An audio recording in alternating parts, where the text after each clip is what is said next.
A black family, the Johnsons, moves into a seemingly idyllic suburban neighborhood, only to face unexpected hostility from a longtime resident, Mrs. Thompson.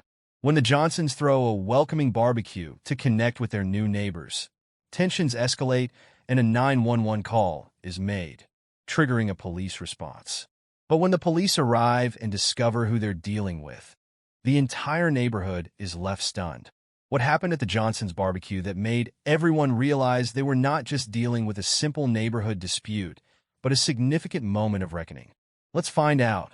But before we dive into the story, comment below where you're watching from today. And if you enjoy this tale of community and redemption, don't forget to subscribe. The sun shone brightly over the quaint suburban neighborhood of Maplewood, casting a golden glow on the well-manicured lawns and neatly trimmed hedges. It was the kind of place where children rode their bikes along tree-lined streets and families gathered for block parties during the summer.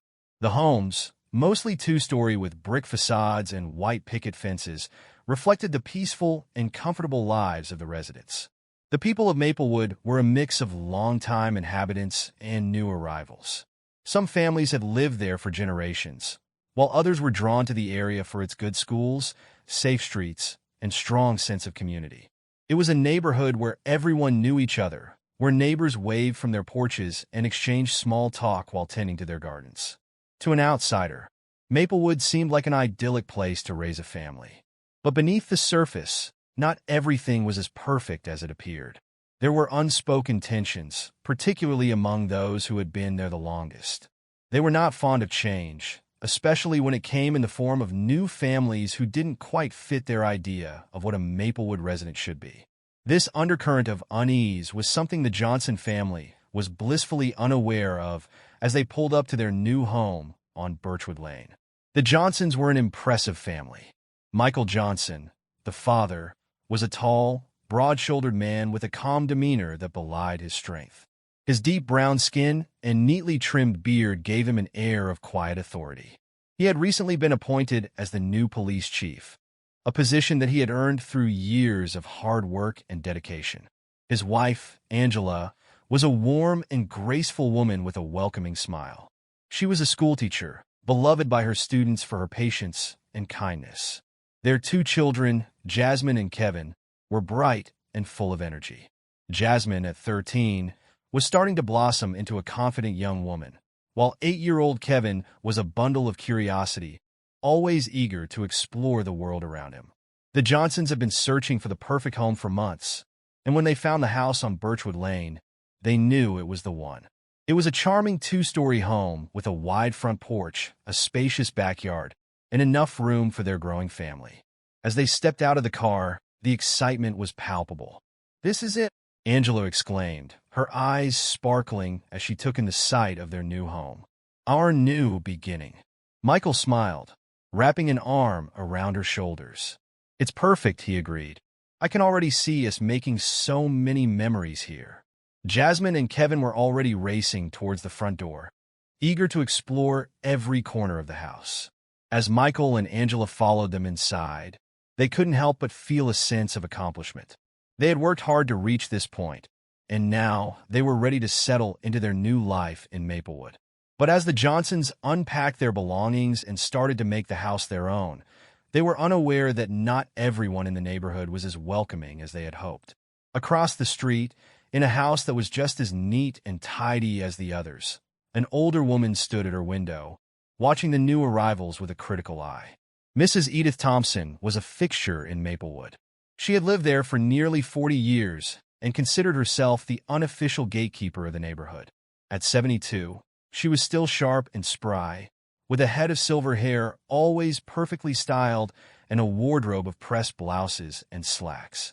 On the surface, Mrs. Thompson was the picture of a proper lady, polite, well-mannered, and always ready with a smile for her neighbors. But beneath that veneer lay deep-seated prejudices that she kept carefully hidden behind a mask of civility. To Mrs. Thompson, Maplewood was a bastion of traditional values, a place where everyone knew their place and where things were done a certain way. She had watched with dismay as the neighborhood began to change over the years, with new families moving in who didn't share her vision of what Maplewood should be.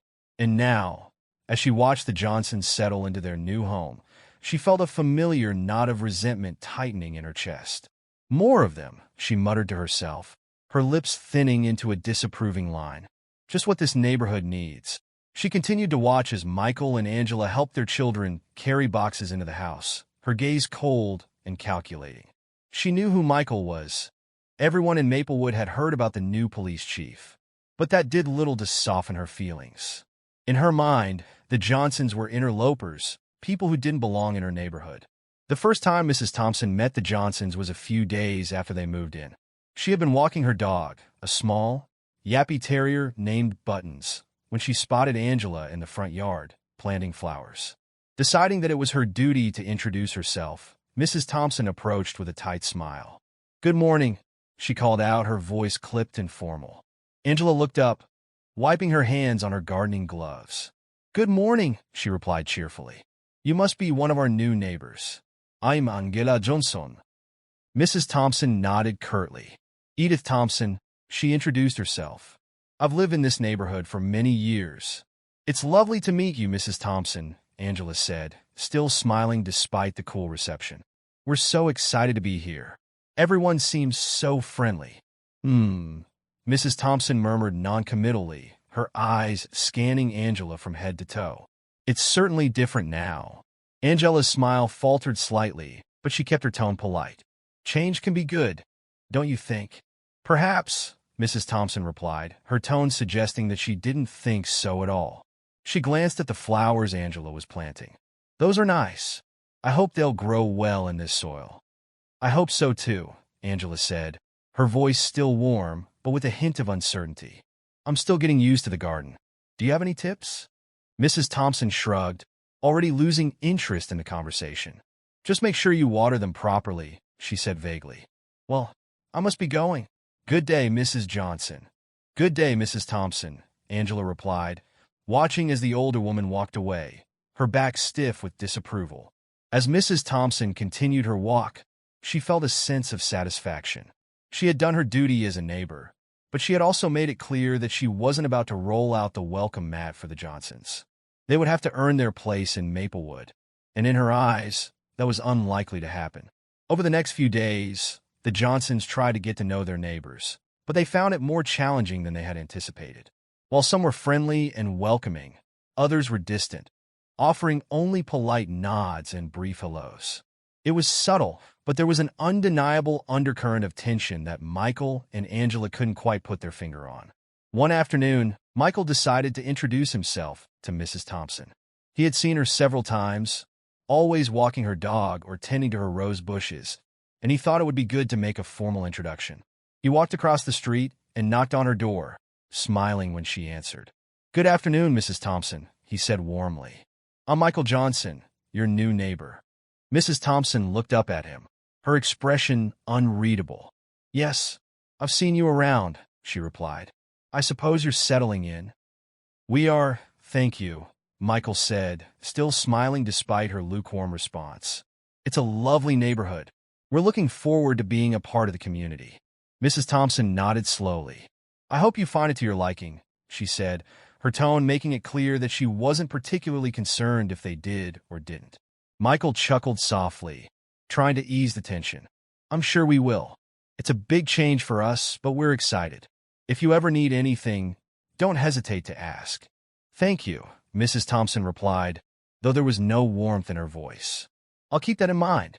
Michael could tell that the conversation was over, so he nodded politely. "Well, it was nice to meet you, Mrs. Thompson. I'll let you get back to your day." "Good day, Mr. Johnson," Mrs. Thompson said, closing the door without another word. As Michael walked back to his house, he couldn't shake the feeling that something was off. Mrs. Thompson had been polite, but there was an unmistakable edge to her demeanor.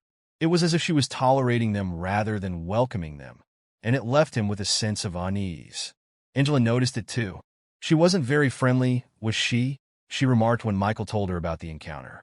"No, not really," Michael admitted. "But maybe she's just set in her ways. I'm sure she'll warm up eventually." Angela nodded, but she wasn't entirely convinced. There was something about Mrs. Thompson that made her feel uncomfortable, and it wasn't just the woman's frosty demeanor. It was the way she looked at them, like they were intruders in her world. As the days went by, the Johnsons continued to settle into their new home, making small improvements and getting to know the area. The children started school, and Michael began his new role as police chief, diving into the responsibilities that came with the position. Despite the underlying tension, life in Maplewood was beginning to fall into a rhythm for the Johnson family. They attended community events, explored the local parks, and even hosted a small housewarming gathering for a few of their new neighbors. Yet, the subtle exclusion and passive-aggressive behavior from Mrs. Thompson persisted.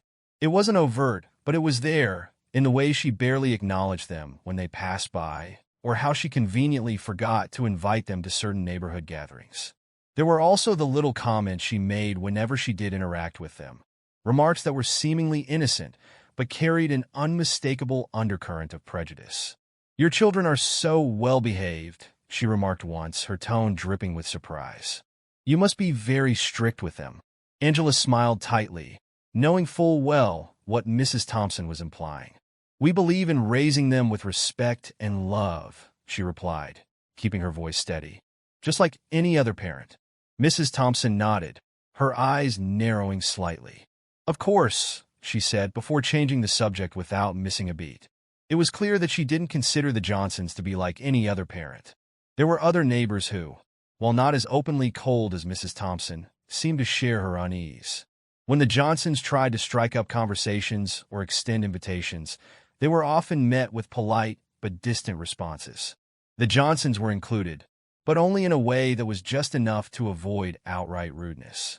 One Saturday morning, as the family prepared to enjoy a day at home, Michael noticed Mrs. Thompson walking her dog past their house again. She paused for a moment, as if considering whether to acknowledge him or not. Michael, determined to be friendly, waved at her. "Morning, Mrs. Thompson," he called out. She glanced at him, her expression unreadable. "Good morning, Mr. Johnson," she replied stiffly before continuing on her way. Michael sighed as he turned back to the house where Angela was setting out breakfast. "I don't know what it is with her," he said as he sat down. "I try to be friendly, but it's like she has this wall up."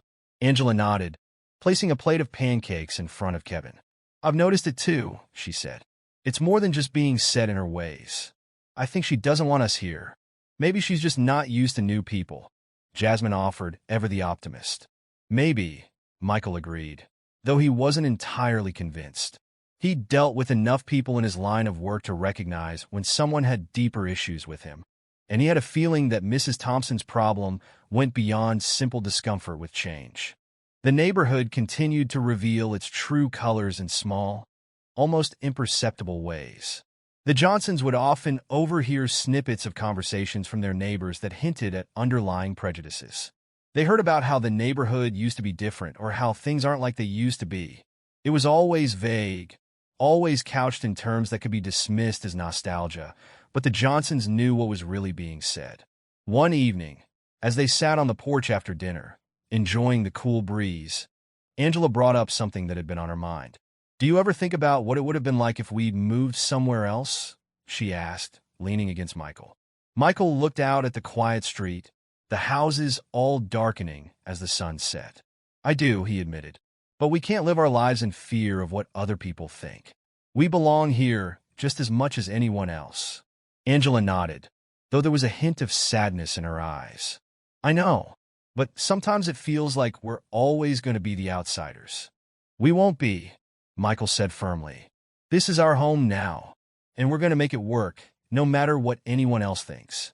As time passed, the Johnsons continued to focus on building their life in Maplewood despite the challenges. They knew they were being watched, judged even, but they refused to let it deter them from being themselves. Michael threw himself into his work, making strides in his new role as police chief, determined to be a positive force in the community. Angela found solace in her teaching, where she could make a difference in the lives of her students, many of whom came from diverse backgrounds. The children were settling into their new school, making friends and adjusting to the rhythms of their new environment. Jasmine, with her outgoing personality, quickly found a group of friends, while Kevin, though quieter, began to enjoy his time at school as well. They were beginning to feel at home, despite the subtle tensions that lingered. However, Mrs. Thompson's presence was a constant reminder that not everyone was pleased with their arrival. She continued her routine of walking her dog past their house, always with the same expression of disapproval, always with the same cold greetings. It was clear that she had no intention of welcoming them into the fold. One afternoon, as Angela was out in the front yard tending to her flower beds, Mrs. Thompson stopped by again. This time, she didn't just pass by. She paused, looking down at the flowers with a critical eye. "Those petunias," Mrs. Thompson began, her tone as sharp as ever. "They don't do well in the shade, you know." Angela looked up from her work, wiping her hands on her gardening apron. "Thank you for the advice, Mrs. Thompson. I'll keep an eye on them." Mrs. Thompson didn't acknowledge the thanks.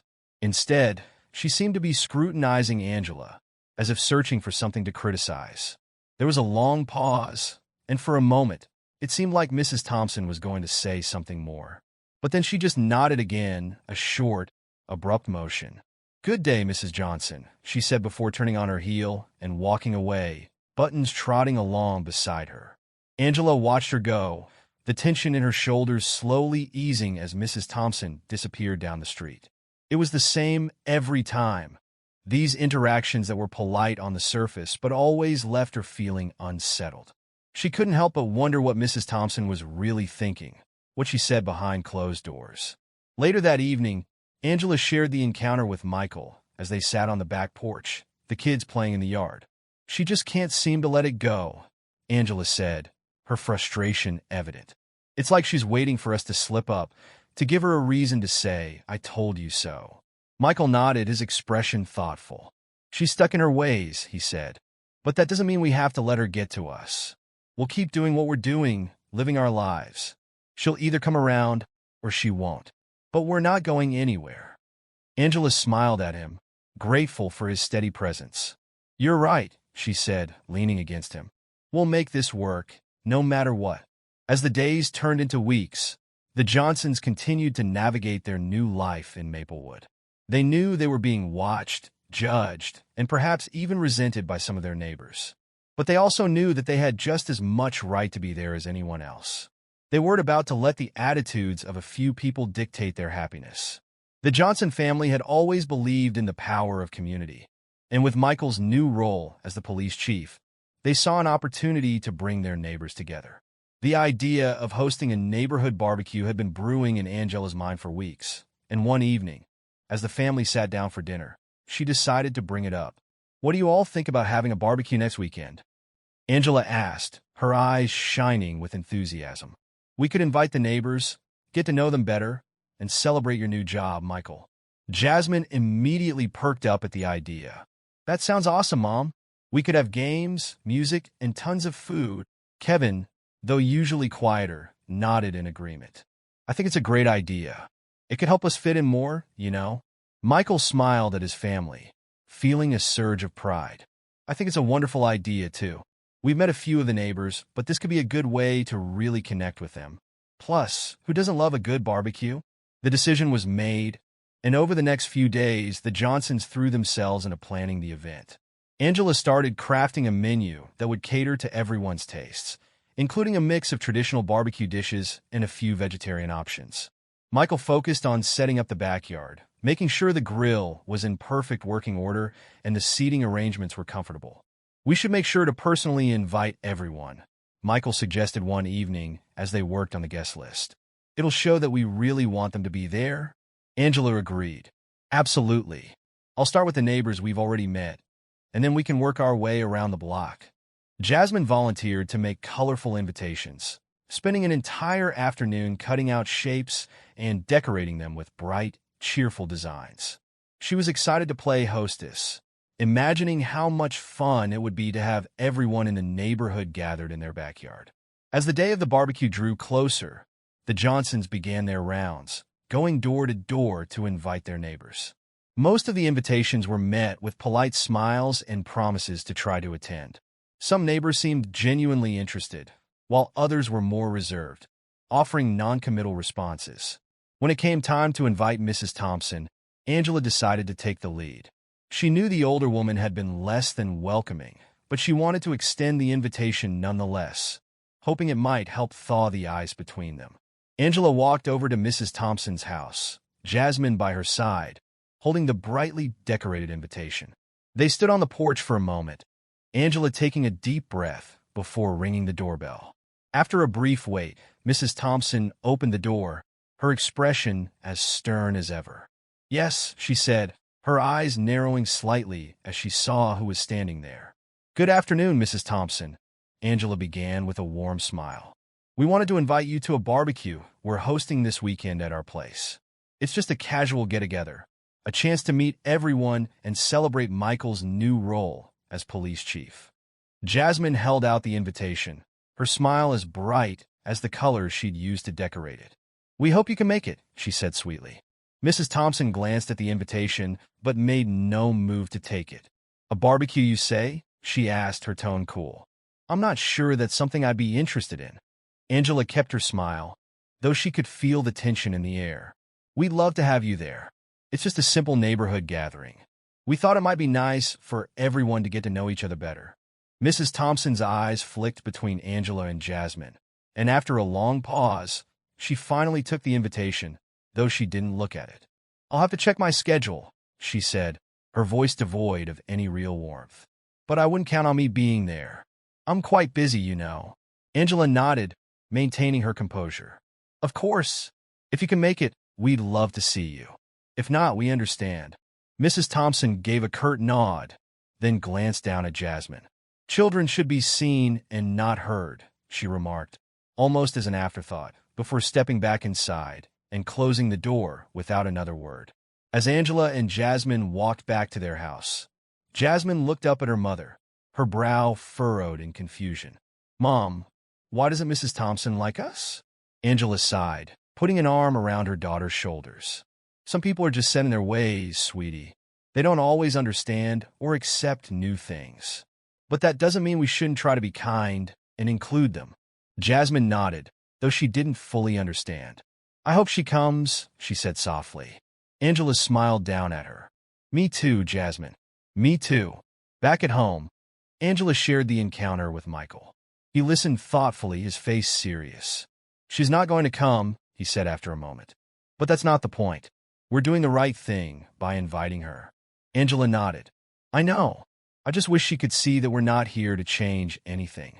We just want to be part of the community." Michael wrapped his arms around her, offering comfort. "We'll keep being ourselves, Angela. That's all we can do. If she doesn't want to join us, that's her choice." As the day of the barbecue approached, Mrs. Thompson found herself increasingly agitated. The very idea of the Johnsons hosting a neighborhood event felt like an affront to her sense of order. In her mind, they were outsiders who didn't belong in Maplewood, and she resented their efforts to fit in. The thought of them taking on a central role in the community only deepened her resentment. Unable to contain her frustration, Mrs. Thompson began reaching out to other longtime residents, subtly planting seeds of doubt and fear about the Johnsons. She'd start with seemingly innocent comments, but they always carried a darker undertone. "Did you hear about the barbecue the Johnsons are hosting?" she asked one neighbor during their morning walk. "It's quite a bold move, don't you think? I'm not sure they understand the kind of neighborhood this is. We've always kept things very traditional around here." The neighbor, an older woman who had lived in Maplewood for decades, nodded thoughtfully. "It does seem a bit different. I'm not sure how I feel about it." Mrs. Thompson pounced on the opportunity. "Exactly. I mean, it's fine if they want to have a little get-together, but we should be careful not to let things change too much. We've worked hard to keep this neighborhood a certain way." Her words began to spread through the community, subtly influencing the way some neighbors viewed the Johnsons. Where there had been curiosity and cautious friendliness before, there was now a sense of unease. Some began to wonder if the Johnsons would truly fit in, or if they were going to disrupt the delicate balance of their close-knit community. As the day of the barbecue drew near, Mrs. Thompson became more and more convinced that the Johnsons were a threat to everything she held dear. She couldn't stand the thought of them winning over the neighborhood, becoming a part of the fabric of Maplewood. To her, they represented change, and change was something she could not tolerate. On the morning of the barbecue, the Johnsons were busy with final preparations. The backyard was set up with tables and chairs, a grill station, and a buffet table laden with food. Angela had outdone herself, preparing a feast that included burgers, hot dogs, grilled vegetables, salads, and a variety of desserts. Michael was at the grill, flipping burgers and checking the temperature of the ribs that had been slow cooking since dawn. Jasmine and Kevin were setting up a game area with bean bags and a small inflatable pool for the younger kids. The atmosphere was one of excitement and anticipation. As the first guests began to arrive, the Johnsons greeted them warmly, offering drinks and encouraging them to make themselves at home. A few neighbors showed up, bringing dishes to share and complimenting the setup. They chatted with Michael and Angela, getting to know them better and gradually easing into the festive spirit. But for every neighbor who attended, there were others who stayed away, influenced by Mrs. Thompson's whispered warnings. Some cited other commitments, while others simply didn't show up without any explanation. The Johnsons noticed the absences, but they didn't let it dampen their spirits. They were determined to make the best of the day and enjoy the company of those who had come. Mrs. Thompson, true to her word, did not attend. Instead, she watched the barbecue unfold from the safety of her living room, peering out through the lace curtains that framed her front window. Her eyes narrowed as she saw the mix of people gathered in the Johnsons' backyard. Young and old, black and white, families with children, and even a few single professionals. The sight of the diverse crowd only fueled her anger. To her, it was a clear sign that the neighborhood was changing in ways she couldn't accept. The laughter, the music, the smell of grilling food. It all grated on her nerves, a stark reminder that the Johnsons were different, and that difference was being embraced by some of her neighbors. She couldn't understand how they could be so easily swayed, how they could overlook the Johnsons' obvious differences and welcome them into the community. It felt like a betrayal, a violation of everything Maplewood had always stood for in her mind. As the afternoon wore on, Mrs. Thompson's frustration grew. She paced her living room, occasionally glancing out the window, each glance only heightening her sense of isolation.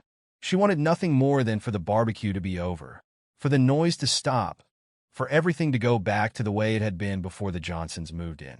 But the laughter and music continued, the sound of clinking glasses and children's voices carrying through the air. The Johnsons were hosting their barbecue with warmth and hospitality, unaware of the storm brewing in Mrs. Thompson's heart. As the sun began to set and the barbecue started to wind down, Michael and Angela stood together, watching their guests enjoy the evening. Despite the smaller turnout, they felt a sense of accomplishment. They had set out to bring their neighbors together, and while not everyone had come, those who did seemed to be having a good time. "We did it," Angela said, leaning her head on Michael's shoulder. "Yeah, we did," Michael replied, wrapping an arm around her. "And I think we made some new friends today." Jasmine and Kevin joined them, both looking tired but happy. "Can we do this again next year?" Jasmine asked. Michael chuckled. "We'll see. Let's see how your mom feels after cleaning up." Angela laughed softly. "We'll definitely think about it, Jasmine. But for now, let's just enjoy the moment." As they stood together, a family united by love and resilience, they had no idea what lay ahead. Mrs. Thompson's growing resentment was a storm waiting to break, and the Johnsons would soon find themselves at the center of a conflict they hadn't anticipated. But for now, in the warmth of the setting sun and the fading laughter of their guests, the Johnsons were content. They had taken a step toward becoming part of the community, and they were hopeful that in time, others would follow. Mrs. Edith Thompson sat by her window, staring at the Johnsons' backyard, her eyes narrowing at the sight of their barbecue continuing well into the evening. She had watched as their guests arrived, listened as laughter and music filled the air, and witnessed a few neighbors mingling with the new family. Every moment of it gnawed at her.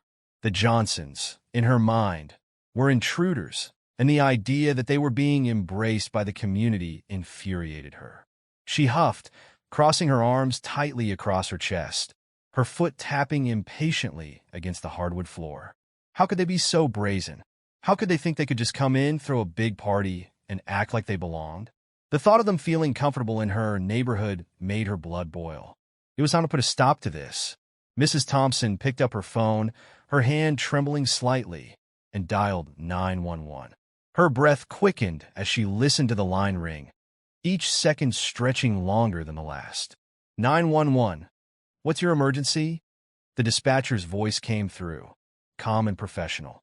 Mrs. Thompson swallowed, then began, her voice laced with feigned concern. Yes, hello. I'd like to report a disturbance, she said, her words carefully chosen. There's a lot of noise coming from my neighbor's house. It's been going on for hours now. I'm worried something might be wrong. The dispatcher responded with a few routine questions, and Mrs. Thompson answered them all, making sure to paint the picture she wanted the police to see. She spoke of loud music, shouting, and what she described as suspicious behavior. She even hinted at possible illegal activity, her tone dropping to a whisper as if she feared being overheard. They're new to the neighborhood, she added, as if that explained everything. I don't know who all these people are, and I'm concerned for our safety. The dispatcher assured her that officers would be sent to check out the situation and ended the call. Mrs. Thompson hung up the phone, a twisted sense of satisfaction settling over her. In her mind, she had done the right thing. She had taken a stand to protect her neighborhood from these unwanted outsiders. She had no doubt that once the police arrived, they would take care of the problem. She returned to her post by the window, her gaze fixed on the Johnsons' house. The barbecue was still in full swing, the sound of laughter and conversation drifting over to her. She sneered at the sight, imagining the moment when the police would arrive, lights flashing, and shut it all down. Meanwhile, in the Johnsons' backyard, Michael and Angela were enjoying the evening with their guests. The barbecue had been a success, and the atmosphere was warm and relaxed. A few neighbors who had attended were deep in conversation with Michael, talking about his new role as police chief and getting to know him on a personal level. Others were mingling with Angela, who was sharing stories about their move and their hopes for settling into the community. Jasmine and Kevin were playing with a few of the neighborhood kids, their laughter filling the air. The smell of grilled food lingered, mixing with the sweet scent of jasmine flowers that Angela had planted along the fence. It was a perfect evening, and the Johnsons felt a sense of belonging that they had longed for since moving in. Angela glanced over at Michael, smiling as she saw him laughing with one of the neighbors. She felt a surge of pride seeing her husband in his element, connecting with people and making them feel at ease. This was what they had hoped for, a chance to build a life here, to be part of something meaningful. But that sense of peace was about to be shattered. In the police station, the dispatcher relayed the details of Mrs. Thompson's call to a pair of officers on duty. The complaint seemed routine, just another noise disturbance that needed checking out. The officers, unaware of who the call was about, grabbed their gear and headed out, their minds on autopilot. They had dealt with noise complaints before, and most of the time, they ended with a simple warning or a request to keep the volume down. As they drove through the quiet streets of the neighborhood, the officers chatted idly, not expecting much from the call. One of them glanced at the address on the screen, recognizing the area as one of the newer developments in town. Didn't the new police chief move somewhere around here? One of them mused, glancing at his partner. The other officer shrugged. Yeah, I think so. I'm not sure, though. They continued on, the flashing lights of their car reflecting off the windows of the houses they passed. As they approached the Johnsons' address, they could hear the faint sound of music and voices, growing louder as they neared the house. Mrs. Thompson's heart raced as she saw the police car approaching.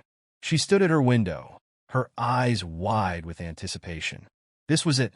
This was the moment when the Johnsons would be put in their place. She could almost picture it. The officers walking into the backyard, the shocked expressions on the faces of the Johnsons and their guests, the silence that would follow as everyone realized they had overstepped their bounds. She could hardly contain her excitement as she watched the police car pull up to the curb in front of the Johnsons' house. The officers got out, their expressions neutral, and began walking up the driveway. Mrs. Thompson leaned in closer to the window, her breath catching in her throat. This was the moment she had been waiting for.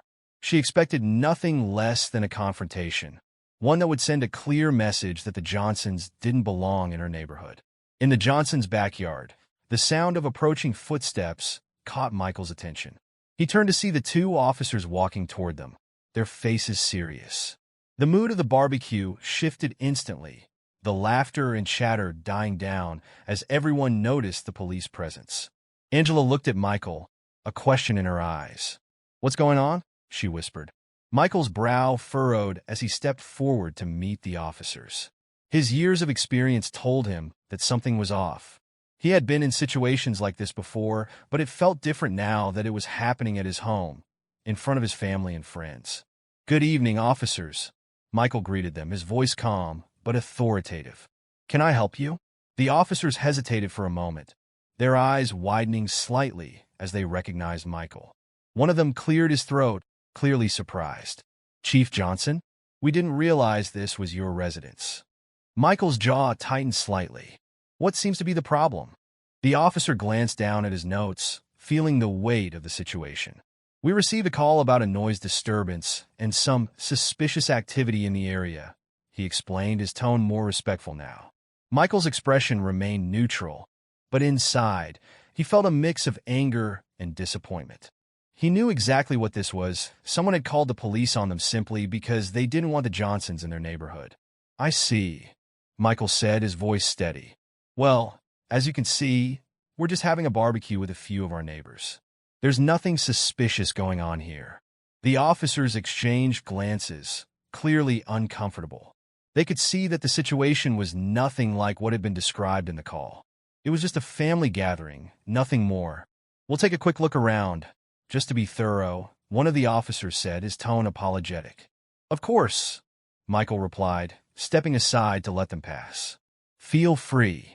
As the officers made a cursory inspection of the backyard, checking that everything was in order, the tension in the air was palpable.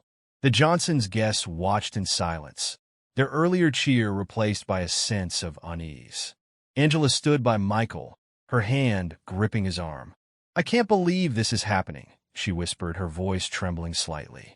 Michael gave her a reassuring squeeze. "It's going to be fine. They're just doing their job." But even as he said the words, Michael couldn't shake the feeling of being targeted. He had dealt with situations like this before, but never in his own home. It was a bitter reminder that despite his position, despite everything he had achieved, there were still people who saw him and his family as outsiders. Mrs. Thompson continued to watch from her window, her excitement slowly turning to confusion as she saw the officers talking calmly with Michael. She expected confrontation, maybe even an arrest, but instead it seemed like nothing was happening. The officers were looking around, but there was no urgency, no raised voices, no accusations being made. "What's going on?" she thought, her heart sinking. "Why aren't they doing anything?"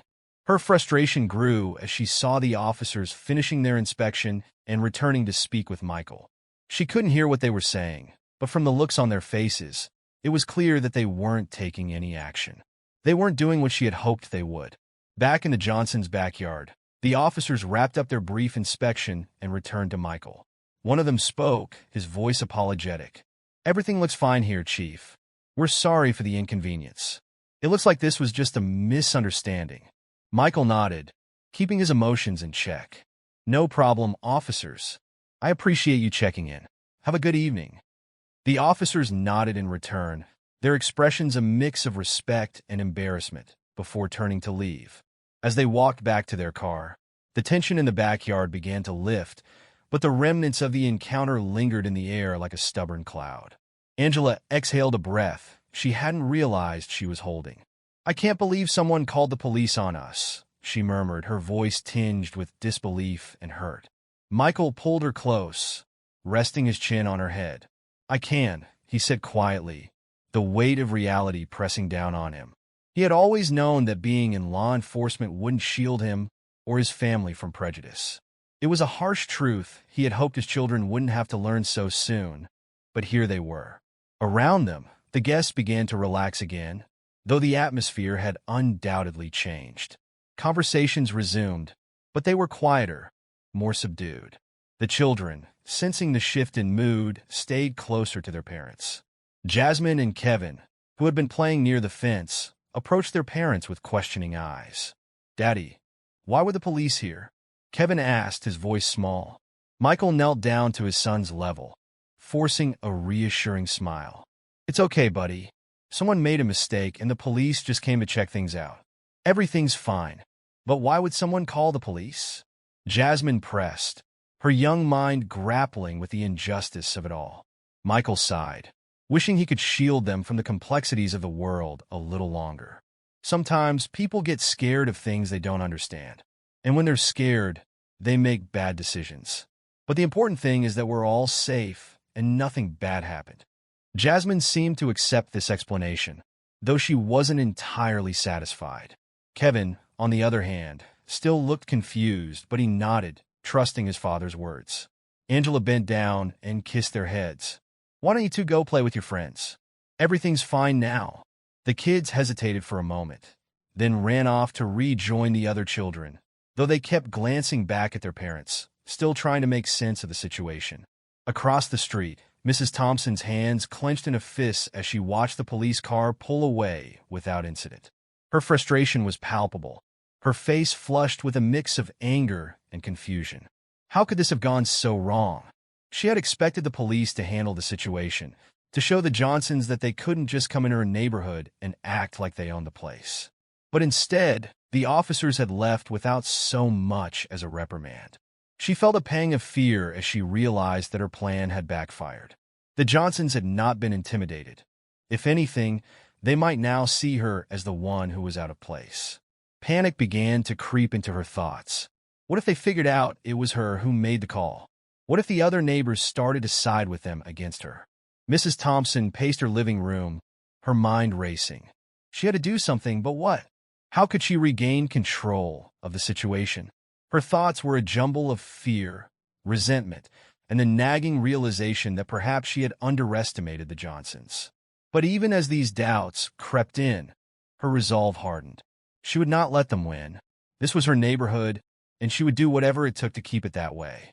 Back at the Johnsons' barbecue, the mood had lightened somewhat as the guests tried to move past the interruption.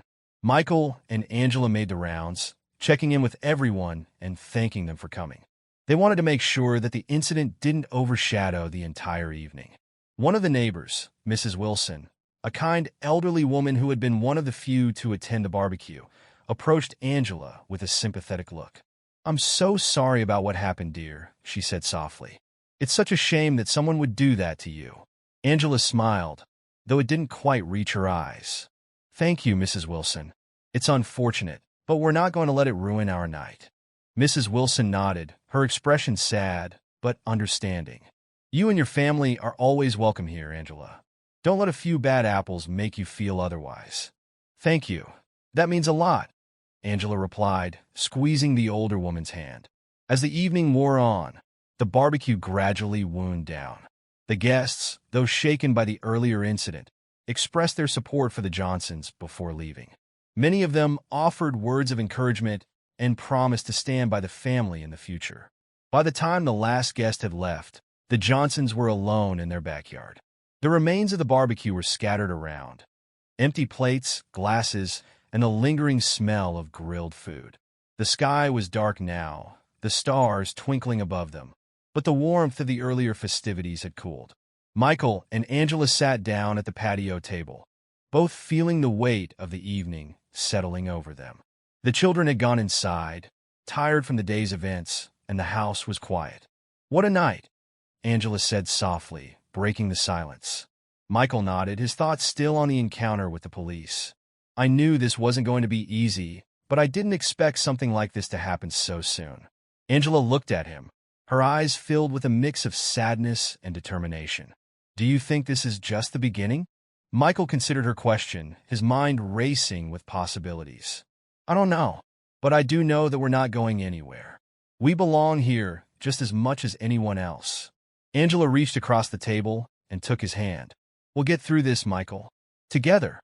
He squeezed her hand, grateful for her strength. "Yeah, we will." For a moment, they sat in silence, taking comfort in each other's presence. The night air was cool, and the stars above seemed to shine a little brighter as they held on to the hope that things would get better. But deep down, they both knew that the road ahead wouldn't be easy. Mrs. Thompson's actions had revealed an undercurrent of prejudice that wouldn't disappear overnight. There would be more challenges, more moments where they would have to stand up for themselves and their right to be a part of this community. But the Johnsons were no strangers to adversity.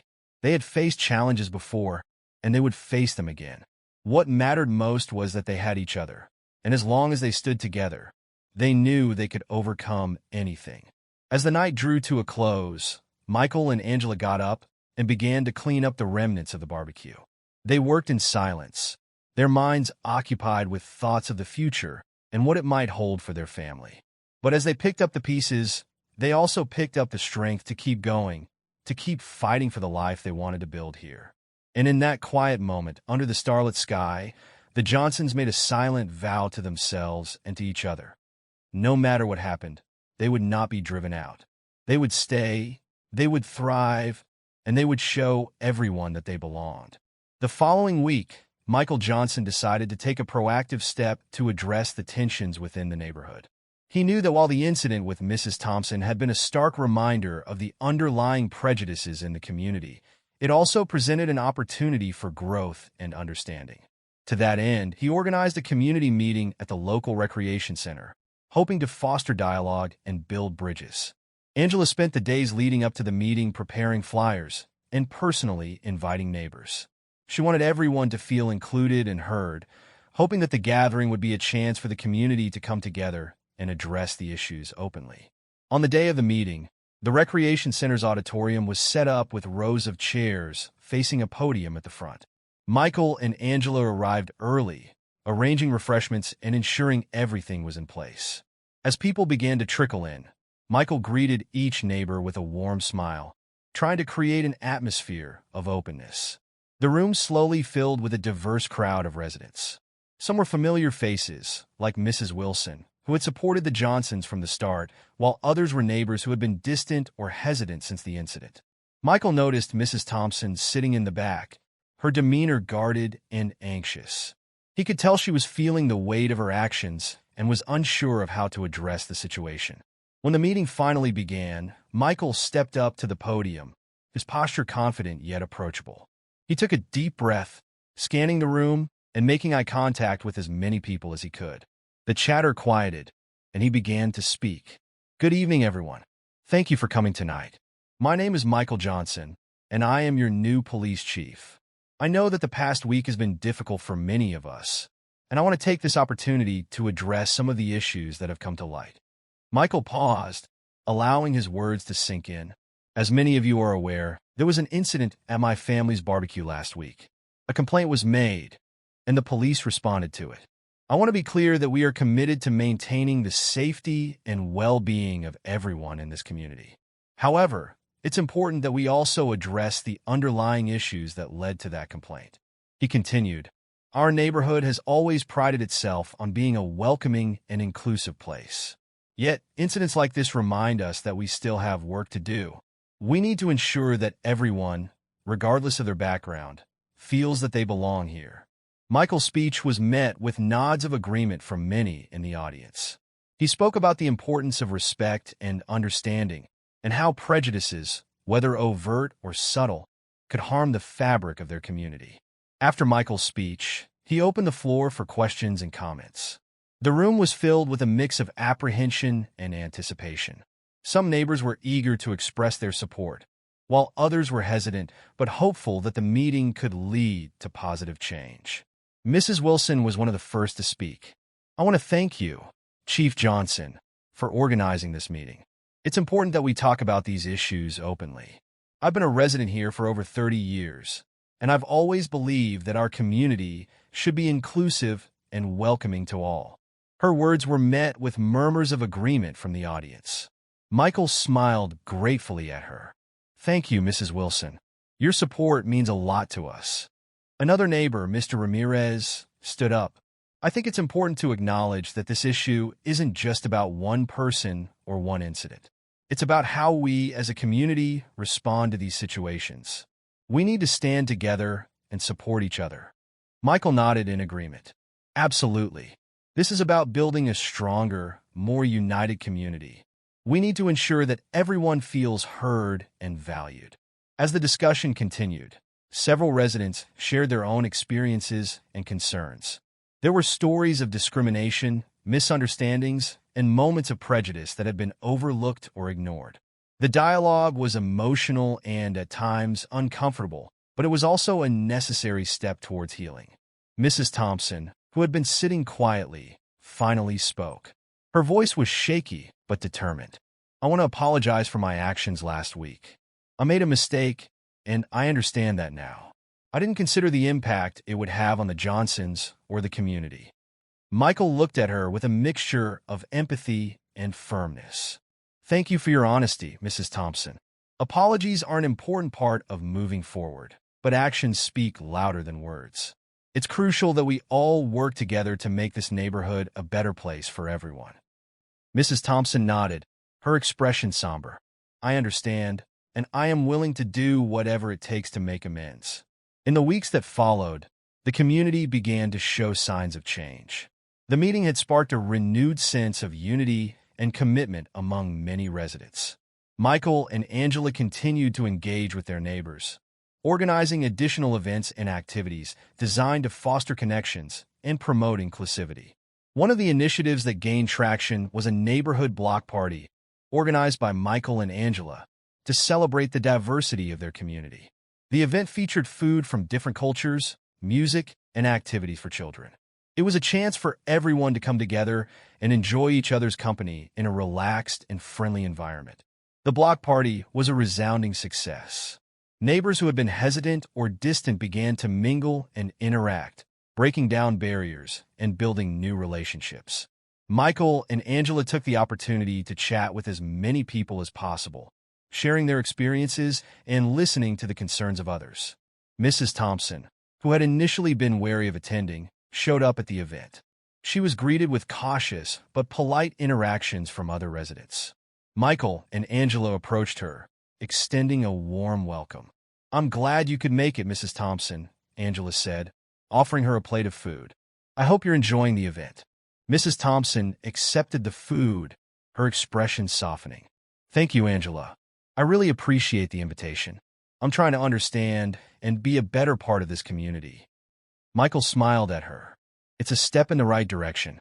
We're all here to support each other and build a stronger neighborhood." As the months went by, the Johnsons continued to be active participants in their community. They worked on various initiatives to promote inclusivity and understanding, such as organizing educational workshops and hosting open forums for residents to discuss important issues. The neighborhood, once fractured by prejudice and misunderstanding, began to heal. New friendships were formed, and old grievances were addressed. The Johnsons became known not just as the new family in town, but as advocates for positive change and community cohesion. Mrs. Thompson, who had initially been resistant, made genuine efforts to integrate and contribute positively to the community. Her transformation was gradual, but she started participating in neighborhood activities and showing support for the diverse groups in the area. Michael and Angela's children, Jasmine and Kevin, thrived in their new environment. They made friends from various backgrounds and enjoyed the inclusive spirit of their neighborhood. Their experiences reflected the positive impact of the changes that had taken place. The Johnson story became a testament to the power of resilience and the importance of standing up for what is right. Despite the challenges they faced, they managed to turn a difficult situation into an opportunity for growth and understanding. The Johnsons knew that their journey had been just one part of a larger process, but they were proud of the progress they had made. They had faced adversity with grace and determination, and their story served as a reminder that change is possible when people come together with a shared commitment to fairness and respect. In the end, the neighborhood became a place where differences were celebrated, and every resident had a voice. The Johnsons' experience had shown that even in the face of prejudice and misunderstanding, a community united by empathy and understanding could overcome any obstacle and build a brighter future for all. Months after the neighborhood had come together to address the tensions and misunderstandings, the Johnsons began to notice a shift in the community's spirit. The initial awkwardness had faded, replaced by a genuine desire to foster lasting connections. Michael and Angela, inspired by the positive changes they had witnessed, decided to embark on a new project that would further solidify the sense of unity within their neighborhood: a community garden. The idea was simple: create a shared space where residents could come together to grow vegetables, flowers, and herbs. It was intended not only as a practical project, but also as a symbolic gesture of growth and cooperation. Michael and Angela pitched the idea to the neighborhood association and were met with enthusiasm from many residents. The community garden project kicked off with a planning meeting held at the local park. Michael and Angela presented their vision, highlighting the benefits of such a space, promoting healthy eating, encouraging outdoor activity, and providing a venue for neighbors to interact in a positive setting. Mrs. Thompson, who had been making a concerted effort to be more involved in the community, spoke up during the meeting. "I think this is a wonderful idea. It's a way for us to come together and work on something that benefits everyone. I'd love to help with the planning and maintenance." Her willingness to contribute was met with nods of approval from other residents. Michael and Angela were pleased to see Mrs. Thompson embracing the spirit of collaboration, and her involvement marked a significant step in her journey toward reconciliation. The community rallied around the garden initiative. Volunteers of all ages came together to clear the land, prepare the soil, and build raised beds for planting. The garden was designed to include various sections: a vegetable patch, a flower garden, and an herb section. There was also a designated area for children to grow their own mini gardens, allowing them to learn about plants and nature. Michael and Angela took on the role of project coordinators, organizing workdays and coordinating with local businesses for donations of seeds, tools, and other gardening supplies. The neighborhood's businesses were eager to support the initiative, contributing both in-kind donations and financial support. As the garden began to take shape, it quickly became a hub of activity.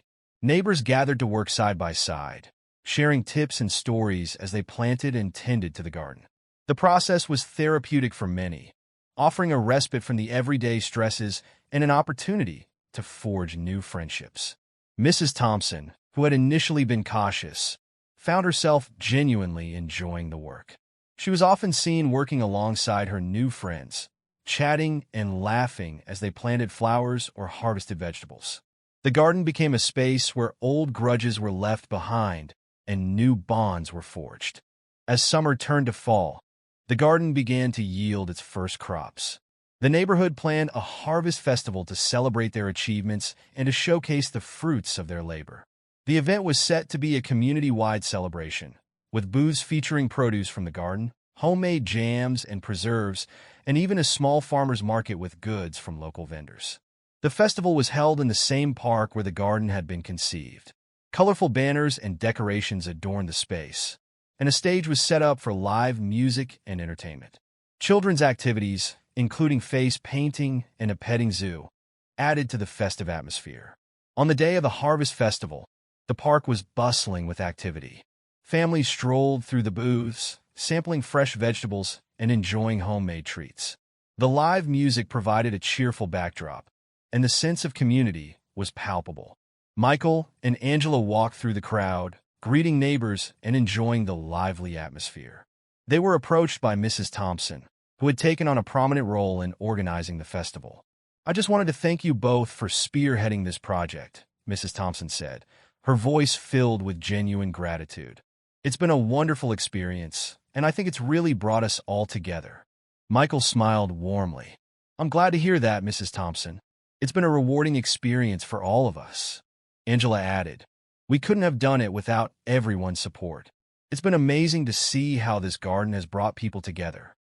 As the years passed, the community garden continued to thrive. It became a cherished part of the neighborhood, a testament to the power of collaboration and the importance of working together to build a stronger community. The garden served as a gathering place for various events throughout the year, including seasonal festivals, educational workshops, and volunteer days. It became a space where residents could come together, share their knowledge, and build lasting relationships. Michael and Angela remained actively involved, often leading gardening workshops and organizing community events. They continued to advocate for inclusivity and understanding, using their experiences to educate and inspire others. Mrs. Thompson, who had once been a symbol of resistance, became an advocate for community engagement. She volunteered regularly at the garden and took on leadership roles in organizing events. Her transformation was a testament to the power of change and the impact of collective effort. The Johnsons' children, Jasmine and Kevin, grew up with a deep appreciation for the values of community and cooperation. They actively participated in the garden, helping with planting and harvesting, and learning the importance of giving back. The neighborhood, once divided by prejudice and misunderstanding, had evolved into a model of inclusivity and unity. The garden stood as a symbol of the positive changes that could be achieved when people came together with a shared vision and a commitment to making their community a better place. As Michael and Angela looked back on their journey, they felt a profound sense of accomplishment. They had faced significant challenges, but through perseverance and a commitment to fostering understanding, they had helped to transform their neighborhood. The garden had not only provided a space for residents to grow food and enjoy each other's company, but it also served as a catalyst for personal growth and community healing. The initial tensions and conflicts had given way to a more inclusive and supportive environment, where everyone felt valued and respected. Michael and Angela knew that the journey was ongoing and that there would always be work to do to maintain and build upon the progress they had made. But they were confident that the lessons learned and the relationships forged would continue to guide them as they worked towards a better future for their community. As they walked through the garden, surrounded by the vibrant colors of blooming flowers and the rich scent of fresh herbs, Michael and Angela felt a deep sense of pride. They had faced adversity with resilience and grace, and their efforts had paved the way for a brighter and more inclusive future. The Johnson story was one of hope and transformation, a reminder that change is possible when people come together with a shared commitment to understanding and respect. The community garden, with its lush greenery and thriving plants, stood as a lasting testament to the power of unity and the strength of a community bound by common values. In the end, the neighborhood had not only grown as a community, but had also cultivated a sense of belonging and inclusivity that would endure for years to come. The Johnsons had helped to sow the seeds of change, and their efforts had blossomed into a flourishing and vibrant community where everyone had a place and a voice. What would you have done if you were in Michael and Angela's position and faced such unexpected hostility from a neighbor? Would you have responded with grace and unity, or would you have hesitated? If you enjoyed this story of community, resilience, and reconciliation, please consider subscribing to my channel. I put a lot of effort into creating these impactful narratives, and your support truly means the world to me. Thank you for being a part of this journey.